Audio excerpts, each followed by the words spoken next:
Money, money, money must be funny in a rich man's world. As you can see, I am a very rich man. In my hands, however, I'm not holding real money. This is not dollars, not euro, not real, not peso.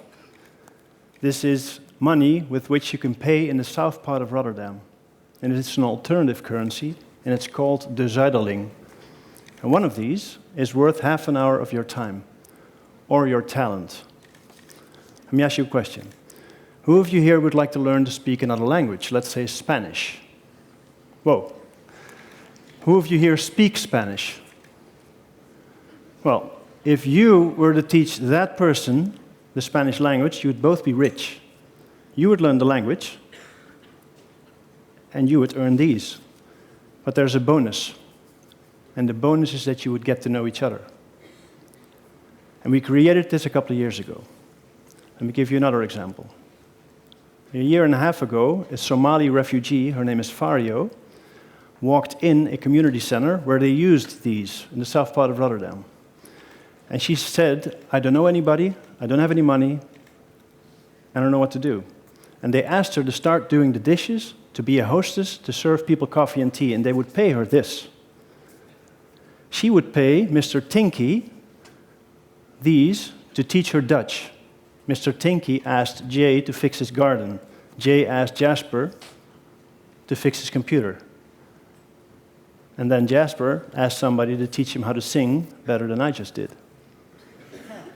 So it's people helping somebody else 1/2 hour at a time, and other people, well, getting what they want to learn.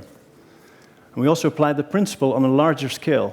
What we did is we asked people who lived surrounding a very old square in the south part of Rotterdam, and it's called Riberaplein. And this is not a square you would have your kids play around. It would be dangerous. This is where people would be throwing down their rubbish. People didn't want to be there.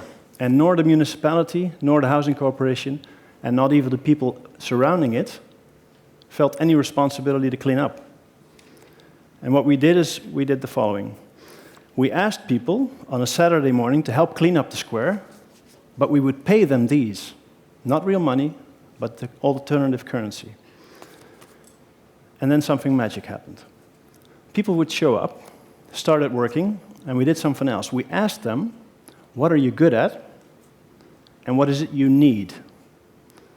And then in the weeks following that cleanup session, we would connect those people, and this is what really made the difference. We would connect those people by calling them and saying, could you, because you said you were good at, for example, repairing, help that person because that's the person that needs something like that. So the connection made between people that didn't know each other before made that before we started cleaning up the square, people were strangers, and after cleaning up the square and connecting the people, they were neighbors with a shared responsibility for the square. And the square is tidy now. Who of you here has helped somebody else the last couple of weeks? Now, was it a person you knew before? A lot less fingers. We tend to help people we know because it feels good or it's the right thing to do. It could be family, relation. But what happens or how do you feel if you help somebody you don't know? Must give a different feeling. 3 years ago, we started this currency in the south part of Rotterdam. I mean, there's a reason we did it over there, because in the south part of Rotterdam, well, it's not known in Holland as the best place to be. It's not best in class. It's got high poverty, poor housing, high unemployment, and high crime rates. So there was a reason that we did that. And we were inspired by research that shows that if you can stimulate interaction between people that didn't know each other before, a region or a certain place or a city gets more prosperous and its people healthier, happier, more connected, and less individual.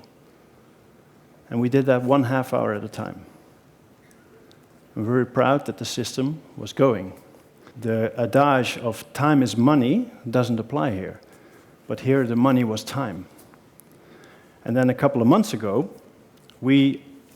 I'll have to drop these, had to quit the organization because we ran out of money, because even running an alternative currency costs real money. We had to pay for the housing, we had to pay for some paid employees who did the matchmaking. But it's not really, well, it's not really about the money, it's not really about what's on the floor here. It's not even about the south part of Rotterdam, although I think you should go there, because it's a really beautiful part of the city.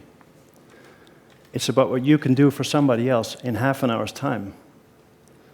So I ask you to remember, what can you do in half an hour's time to make a real connection to somebody else? Thank you.